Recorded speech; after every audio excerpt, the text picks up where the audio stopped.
be the spokesperson for India, that is Bharat.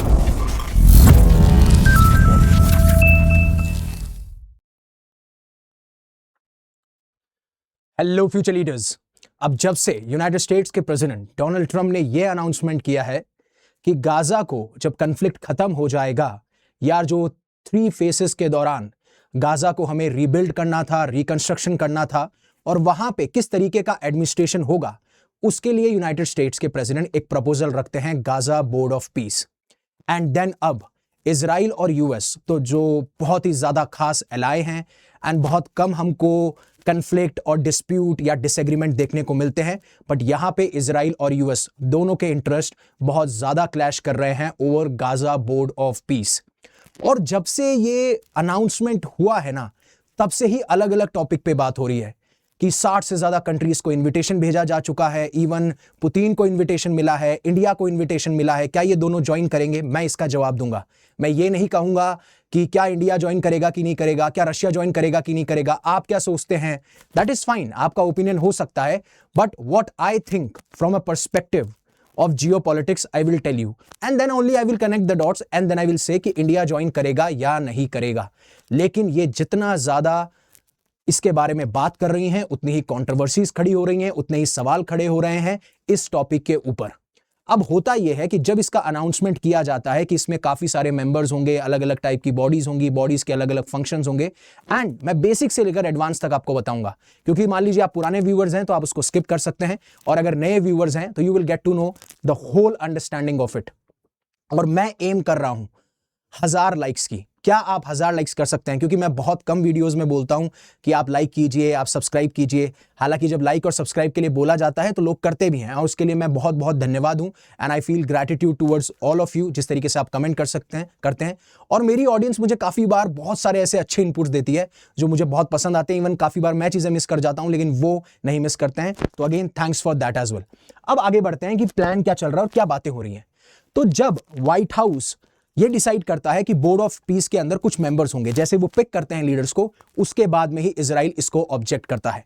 और यहां पे ये कहा जाता है कि जो हमारी पॉलिसी है, यानी जो इजराइल की पॉलिसी है, हालांकि मैं उसमें डिटेल पे बात करूंगा, इजराइल की पॉलिसी को फॉलो नहीं किया गया है। एंड इवन सबसे बड़ा इनका जो एक ऐसा पॉइंट है डिसएग्रीमेंट का, वो ये था कि इजराइल को तो कंसल्ट ही नहीं किया गया, इजराइल से तो बात ही नहीं की गई। अब हालांकि ये तो सिर्फ सरफेस लेवल की बात है कि इजराइल के साथ में बात नहीं की गई, कंसल्ट नहीं किया गया, क्योंकि इजराइल का भी बहुत बड़ा रोल है। इजराइल चाहता है कि गाजा पट्टी पे हमास ना हो, जिसकी वजह से आगे कंफ्लिक्ट ना हो। तो ये एक बहुत बड़ा पॉइंट है, बट इसके अलावा भी काफी सारे पॉइंट्स निकल के आते हैं जिसकी वजह से इजराइल जो है ऑब्जेक्ट कर रहा है। एंड देन उसके बाद में जो एक तो स्टीव विटकॉफ है एंड दूसरे हैं जेरेड कुशनर। ये अगेन ये जो भी एडवाइजरी मीटिंग होती हैं या फिर कहीं भी ट्रम्प को एडवाइस लेनी होती है या बहुत सारे डिस्कशन करने होते हैं, तो आपको ये 2 प्रोमिनेंट नाम मिलेंगे। हालांकि सेक्रेटरी ऑफ स्टेट पीट हेगेस्थित, मार्को रूबियो, सब कुछ हैं, सब होते हैं।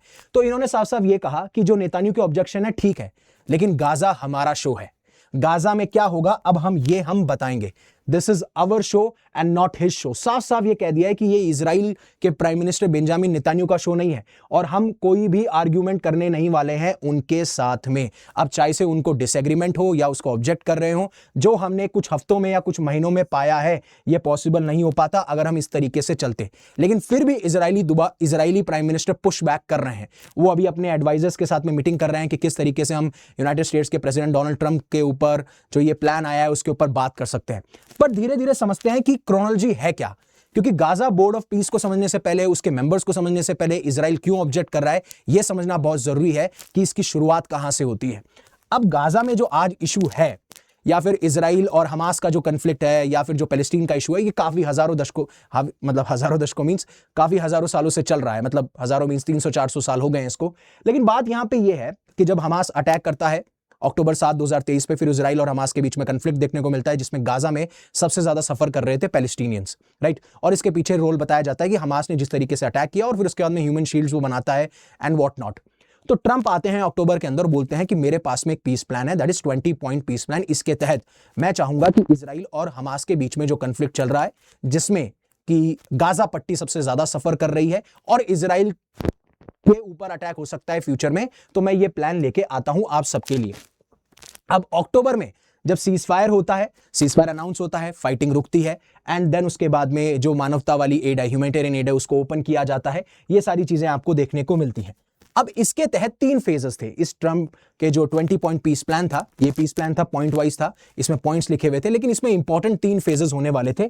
अब उन इंपॉर्टेंट 3 फेजेस के बारे में अगर आप मुझसे बात करना चाहते हैं तो पहली चीज थी कि पहले वॉर को रोको, तो फुल सीज फायर होता है। इजरायली जो हॉस्टेजेस थे, जो बंधक बना रखे थे हमास ने, उनको रिलीज किया जाता है 72 आवर्स के अंदर, और लगभग जो पैलेस्टीनियन प्रिजनर्स थे उनको भी छोड़ दिया जाता है, और इवन 250 सर्विंग लाइफ सेंटेंस थे उनको भी। अब फिर धीरे धीरे ह्यूमैनिटेरियन एड जाती है, 500 से 600 ट्रक जाने लगते हैं, फूड मेडिसिन सप्लाई सब प्रोवाइड किया जाता है पहले फेज के अंदर।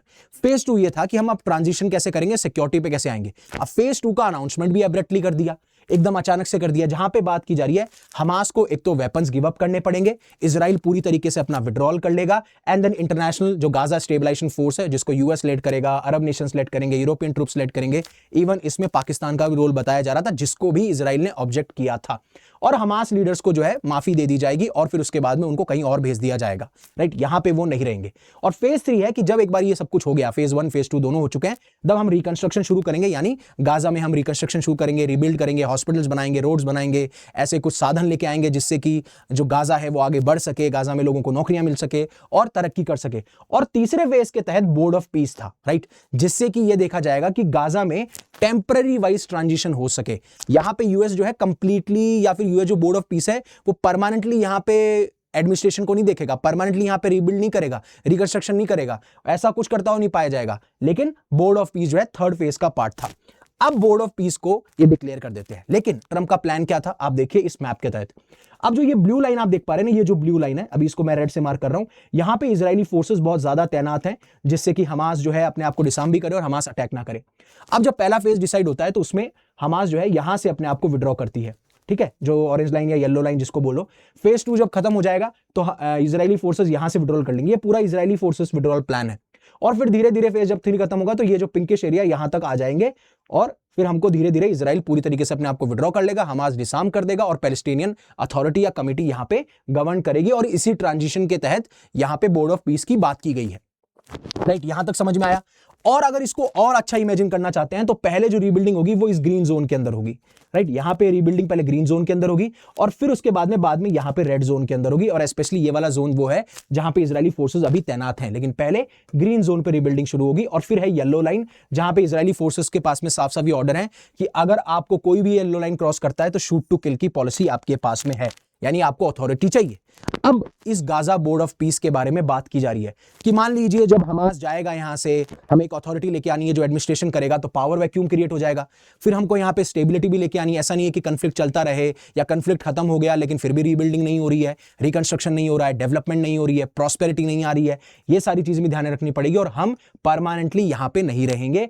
इसीलिए ये टाइम बाउंड इनिशिएटिव क्रिएट किया गया है स्टेबलाइजेशन के लिए, रिकंस्ट्रक्शन के लिए, और एक गवर्नेंस या कैसे इसको गवर्न किया जाएगा, जहां पे एड को मैनेज किया जाएगा, मिसयूज ना हो उस पैसे का, इंफ्रास्ट्रक्चर पे काम किया जाए, एडमिनिस्ट्रेशन हो। और इसमें साफ साफ बोर्ड ने मेंशन कर दिया है कि हमारा कोई मकसद नहीं है कि हम पैलेस्टीनियन अथॉरिटी को यहां पे रिप्लेस करने आए, या जो भी पैलेस्टीनियन टेक्नोक्रेटिक कमिटी है उसको हम रिप्लेस नहीं करने आए, हम यहां पे परमानेंटली रूल नहीं करने आए। ये साफ साफ कह दिया। ये हम ब्रिज है, मान लीजिए गाजा का कंफ्लिक्ट खत्म हो गया, खत्म होने के बाद में एक ब्रिज है, जहां से ब्रिज से ये एक रास्ता तय करेंगे जिससे कि गाजा का पूरा रिकंस्ट्रक्शन या रिबिल्डिंग हो सके, इसलिए इस बोर्ड ऑफ पीस को लाया जाता है। अब इसमें मेन बोर्ड ऑफ पीस है और आपका दूसरा गाजा एग्जीक्यूटिव बोर्ड है।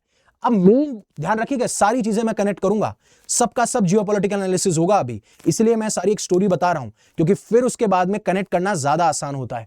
अब इसके चेयरमैन कौन है? चेयरमैन है भाई साहब यूनाइटेड स्टेट्स के डोनाल्ड ट्रंप, ठीक है। एंड देन उसके बाद में Marco Rubio, Steve Witkoff, Z Kushner, ये रॉबर्ट गैब्रियल, ये सब, टोनी ब्लेयर, बहुत सारे लोग हैं जो इनके फेवरेट लोग हैं। और फिर है एग्जीक्यूटिव बोर्ड। अब एग्जीक्यूटिव बोर्ड में एक ब्रिज टीम है जिसमें विटकॉफ, कुशनर, ब्लेयर और रोवन, ये चारों के चारों वो मेंबर्स हैं जो आपके मेन बोर्ड में भी हैं, एग्जीक्यूटिव बोर्ड में भी हैं। अब हालांकि इसमें तुर्की के फॉरेन मिनिस्टर भी आएंगे, इसमें यूरोप से आपके निकोलो मेदनेव एक डिप्लोमेट है वो आएंगे, इजिप्ट से जनरल हसन रशद आएंगे, इजराइल से याकिर गबे जो कि बिलीनियर है, एक बिजनेसमैन है, वो आएंगे, और कतर से अली अल थवादी डिप्लोमेट आएंगे, और ऐसे यूएई से आएंगे। और इस तरीके से गाजा एग्जीक्यूटिव बोर्ड में ये सारे लोग हमें देखने को मिलेंगे। और अभी जो इन्विटेशन आ रहे हैं वो आ रहे हैं बोर्ड ऑफ पीस के लिए, ये चीज ध्यान रखिएगा, एग्जीक्यूटिव बोर्ड के लिए नहीं आ रहे हैं। अब आता है, पहले इजराइल के सवाल पे आते हैं। अब इजराइल ने साफ साफ ये कहा कि पहली बात तो इजराइल इस पूरे कन्फ्लिक्ट के अंदर एक सबसे बड़ा इंपॉर्टेंट प्लेयर है। आपने उसके साथ में कोई कंसल्टेशन नहीं करी, आपने उसके साथ में कोई बात नहीं करी। पहली चीज तो ये यहां पे बात करते हैं कि ये हमारी पॉलिसी के खिलाफ है, आपने हमसे बात ही नहीं करी। दूसरा, कोई भी इजरायली ऑफिशियल आपको देखने को नहीं मिल रहा है, राइट? कोई भी इजरायली ऑफिशियल नहीं है, गवर्नमेंट ऑफिशियल। हाँ, एक बिजनेसमैन है जिनका मैंने नाम बताया, इसीलिए मैं कह रहा हूं ध्यान से ध्यान रखिएगा। इजराइल के याकिर गबाय एक बिलियनियर है, बिजनेसमैन है, लेकिन कोई गवर्नमेंट ऑफिशियल नहीं है इसके अंदर। दूसरा इशू इनके लिए सबसे बड़ी बात यह है। और तीसरा इशू सबसे बड़ी बात इनके लिए यह है कि आपने देखा कि एक तरफ आपको तुर्की है, एक तरफ आपको कतर है। अब ये कहते हैं तुर्की और कतर तो मीडिएटर थे ना, उनका इसके अंदर क्या रोल है? मतलब वो ऐसा क्या कर देंगे गाजा के अंदर जिसकी वजह से हमें पोस्ट कन्फ्लिक्ट हम रिकंस्ट्रक्शन कर पाएंगे? ये इजरायली प्राइम मिनिस्टर का कहना है।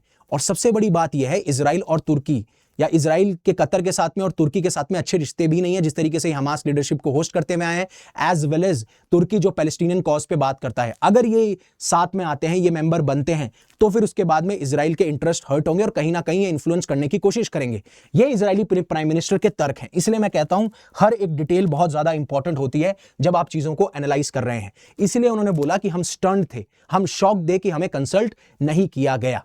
अब यहां तक तो इजराइल की बात है, लेकिन फिर उसके बाद में यूएस ये बोलता है, आपको ये पता होना चाहिए इजिप्ट, कतर और तुर्की ये सारे के सारे मीडिएटर थे। हमास के अंदर ये कॉन्फिडेंस भरते हैं, हमास के साथ में ये बैठते हैं, इनको होस्ट किया गया है, इनके लीडर के साथ जानकारी है, तो हमास को वेपन्स गिव अप करने में ज्यादा आसानी होगी। इसलिए कहा कि वो ऑल वेपन सरेंडर कर पाएंगे, एवरी टनल को डिसमेंटल कर पाएंगे, और फिर उसके बाद में हम ऐसा गाजा इमेजिन कर सकते हैं जहां पे हमें हमास ना देखने को मिले।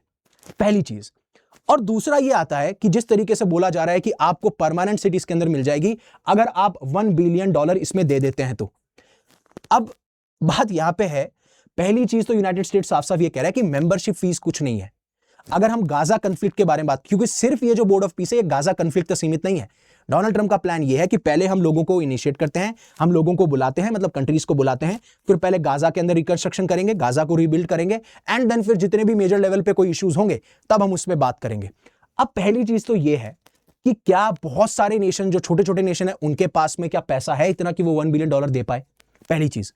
दूसरी चीज, मुझे एक बात बताओ, जब यूनाइटेड स्टेट्स के प्रेसिडेंट खुद ये बोलते हैं और खुद इंटरनेशनल लॉ को वायलेट कर रहे हैं, वेनेजुला के अंदर किया, फिर उसके बाद में ईरान पे अभी एयर स्ट्राइक्स की बात कर रहे हैं, सीरिया पे एयर स्ट्राइक्स करके आए, नाइजीरिया पे करके आए, ग्रीनलैंड पे अटैक करने की बात करते हैं, तो क्या ये जस्टिफाइबल है कि एक तरफ तो आप स्ट्राइक्स कर रहे हो, इंटरनेशनल लॉ को वायलेट कर रहे हो, और फिर एक ऐसी बॉडी बना रहे हो जहां पे आप बोर्ड ऑफ पीस की बात कर रहे हो? आपको बने रहना है कि अब मैं जो कार्यकाल खत्म करूं तो I will be the president of peace, कि मैंने इतने वॉर रुकवाई है, मैंने बोर्ड ऑफ पीस बनाया है, मैंने गाजा को रिकंस्ट्रक्शन किया है, लेकिन कोई यह बात नहीं करता है कि आपने इंटरनेशनल लॉ को भी बहुत वायलेट किया है, आप लोगों की मान ही नहीं रहे हैं, राइट? तो यहां पे दूसरा सवाल यह आता है। तीसरा सवाल यह आता है कि क्या मेंबरशिप के लिए पैसा देना है? नहीं नहीं, मतलब आपको अभी इनिशियली जुड़ना है, जुड़ जाइए, लेकिन अगर आपको परमानेंटली इसका मेंबर रहना है तो आपको $1 बिलियन देना पड़ेगा, राइट? और इसीलिए वो चाहते हैं कि भैया $1 बिलियन पैसा दिया जाए। अब इस पैसे का वो कैसे इस्तेमाल करेंगे? मान लीजिए किसी को मेंबर बनाया और अगले दिन बोल दिया कि आप मेंबर नहीं है, तो आप क्या कर लेंगे? क्योंकि चेयरमैन कौन है? चेयरमैन तो यूनाइटेड स्टेट्स के प्रेसिडेंट है, और तो कोई है नहीं। यहां पे भी सवाल खड़े हो जाते हैं। और आप मान लीजिए आप ये कहते हैं कि हमारे नेशनल इंटरेस्ट हैं, नेशनल सिक्योरिटी है, इसलिए हम ग्रीनलैंड को अटैक कर रहे हैं। आपके नेशनल इंटरेस्ट कुछ भी होंगे तब आप किसी और पे भी अटैक कर दोगे, और फिर आप बोर्ड ऑफ पीस के मेंबर बने रहोगे, और आपके साथ में सबसे ज्यादा ह्यूमिलेशन किसका होगा? बाकी कंट्रीज का भी होगा। तो क्या बाकी कंट्रीज ज्वाइन करने की कोशिश करेंगी? पहली सवाल तो यही है। और इंडिया और रशिया क्यों ज्वाइन नहीं करेंगी? मैं बोल रहा हूं कि नहीं ज्वाइन करेंगी, दैट इज माय कमिटमेंट, नहीं करेंगी। अब आप बोलेंगे सर आप ऐसे कैसे बोल सकते हो, अभी तो इंडिया का कोई रिस्पॉन्स नहीं आया है। Maybe diplomatically they will say कि we are thinking about it, we are going through the developments and all what not, but नहीं करेंगी। उसके पीछे मैं एक रीजन बताता हूं। ये सारी रीजन तो है ही कि भाई डोनाल्ड ट्रंप अनप्रेडिक्टेबल हैं। मैं तो मानता भी नहीं हूं कि डोनाल्ड ट्रंप अनप्रेडिक्टेबल हैं। डोनाल्ड ट्रंप को अगर आप देखेंगे, आप उनकी एक आर्ट ऑफ वॉर करके एक बुक है, आप उनको पढ़ेंगे तो आपको पता चलेगा कि वो किस तरीके से सोचते हैं, आपको पैटर्न पता चलेंगे। आप जब 2-3 बार इनकी हरकतें देख लोगे तो आपको समझ में आ जाएगा ये क्या करने वाले हैं, ठीक है? और वो सारी चीजें हैं। अब यहां तक तो बात सारी खत्म हो चुकी है। फिर ये बोलते हैं कि national committee administration of Gaza में ये आएंगे, मैंने 60 नेशन को इनवाइट भेजा है, इवन इन्होंने इंडिया को भी इन्विटेशन भेजा है, और इन्होंने पुतिन को भी इन्विटेशन भेजा है। हालांकि काफी सारी यूरोपियन नेशंस को नहीं भेजा है, चाइना को भी नहीं भेजा है, बहुत सारे ऐसे नेशन है जिनको नहीं भेजा है, क्योंकि अराउंड अगर आप देखेंगे तो 206 से ज्यादा कंट्रीज हैं, 193 मेंबर हैं यूनाइटेड नेशन के अंदर। बट अब सवाल ये है कि क्यों रशिया और चाइना या फिर इंडिया, अगर किसी का इन्विटेशन जा रहा है तो क्यों ज्वाइन नहीं करेंगे? मुझे एक बात बताइए, इसके चेयरमैन कौन है? यूनाइटेड स्टेट्स के प्रेसिडेंट। मतलब चेयरमैन हमेशा यूनाइटेड स्टेट्स का प्रेसिडेंट रहेगा। एक तो ये खुद ही जिस तरीके के एक्शन लेते हैं उस पे ही लोगों को ट्रस्ट नहीं है कि आप आज तो बोर्ड ऑफ पीस की बात कर रहे हो लेकिन आप किसी पे भी अटैक कर दोगे, ह्यूमिलेशन हमारा भी होगा, रेपुटेशन हमारी भी डैमेज होगी। सेकंड, आप फिर बस पावरफुल ग्रुप का एक समूह बना लोगे क्योंकि बाकी कंट्रीज के पास में पैसा भी होना चाहिए अगर आपको मेंबरशिप चाहिए तो। आपने पावरफुल ग्रुप का समूह बना लिया तो फिर आप वैसे वर्ल्ड ऑर्डर की तो बात ही नहीं कर सकते जहां पे मल्टीपोलर वर्ल्ड हो और हम हर एक देश के डेवलपमेंट की बात कर रहे हो, वो भी नहीं होगा। और तीसरा, आप मुझे बताइए कि क्या कोई कंट्री किसी प्रेसिडेंट के नीचे काम करेगी? क्योंकि आप तो बोर्ड ऑफ पीस में चेयरमैन हो ना, अब बाकी लोग आपके एडवाइजर हैं। एंड मान लीजिए वो कंट्री, क्या आप उनको इक्वल पार्टनरशिप दोगे? वो तो नहीं हो पाएगा। यही तो खेला है। जब यूनाइटेड स्टेट्स के प्रेसिडेंट ये बोलते हैं कि मैं इंडिया के ऊपर टैरिफ लगा दूंगा या इंडिया मेरे जो सीजफायर क्लेम है या जो क्रेडिट है मुझे नहीं दे रहा है, वहां क्या चाहते थे? सिर्फ ये चाहते थे कि इंडिया जूनियर पार्टनर की तरह बिहेव करे, मैं जो बोलूं वो करे। तो क्या कोई ऐसी कंट्री जो आने वाले टाइम पे सुपर पावर बनेगी, आने वाले टाइम पे ग्लोबल वर्ल्ड को रिप्रेजेंट करेगी, या फिर जिन कंट्रीज में मादा है, for example China, Russia, India, क्या वो इक्वल पार्टनर का स्टेटस छोड़ के चेयरमैन के नीचे आएंगे कि हाँ भाई यूनाइटेड स्टेट सबसे ऊपर है, उनके प्रेसिडेंट सबसे ऊपर है, देन फिर इंडिया है, रशिया है, चाइना है, बाकी लोग हैं? क्या आएंगे? आपको मुझे बताइए, आएंगे? नहीं आएंगे, क्योंकि हर एक कंट्री चाहती है कि भैया हमें इक्वली ट्रीट करो। डिप्लोमेसी में आपको इक्वली ट्रीट करना पड़ेगा। अब आप जैसे मिलिट्री वाइज कंपैरिजन करोगे, टेक्नोलॉजी वाइज कंपैरिजन करोगे तो आपको ऊपर नीचे दिखेगा, that is fine, but diplomatic wise, और ये कितना बड़ा बैड सिग्नल होगा कि अरे यूएस का चेयरमैन हेड कर रहा है, रशिया के प्रेसिडेंट बैठे हैं और इंडिया का प्राइम मिनिस्टर बैठा है और चाइना का प्राइम मिनिस्टर बैठा है और ये इनको ऑर्डर दे रहे हैं। Is it going to possible? No, they will not join it, as simple as that. इसका कोई फ्यूचर ही नहीं है। Future in sense from the perspective of these countries will join it और not, as simple as that. अब समझ में आ गया? मैं साफ साफ आपको कह रहा हूं कि नहीं होगा। मतलब दे विल से कि हाँ we are looking over it, we are thinking over it, diplomatic भाषा ये हो सकती है, but they will not join it. और मान लीजिए दूसरा प्रेसिडेंट आता है तो उसका क्या इंटेंशन होगा इस बोर्ड ऑफ पीस के लेकर, वो भी तो नहीं पता। क्या डोनाल्ड ट्रंप ही रहेंगे हमेशा? नहीं। तो ये सारी चीजें हैं, ये सारे पहलू हैं और मैंने आपको बता दिया है। अब आप क्या सोचते हैं, आपका क्या मानना है, प्लीज आप कमेंट सेक्शन में बता सकते हैं, ठीक है? मुझे भी कुछ सीखने को मिल जाएगा। So thank you very much for giving me your precious asset, that is your time. उससे पहले अनअकैडमी आपके लिए रिवीजन टेस्ट सीरीज लेके आया है 1999 में, अगर आप यूपीएससी प्रीलिम्स का सोच रहे हैं, और हमारा कोर्स भी है 24,999 में, डिस्क्रिप्शन में आपको लिंक मिल जाएगा। So that is it. Stay safe, stay happy, take care. Jai Hind and Jai Bharat.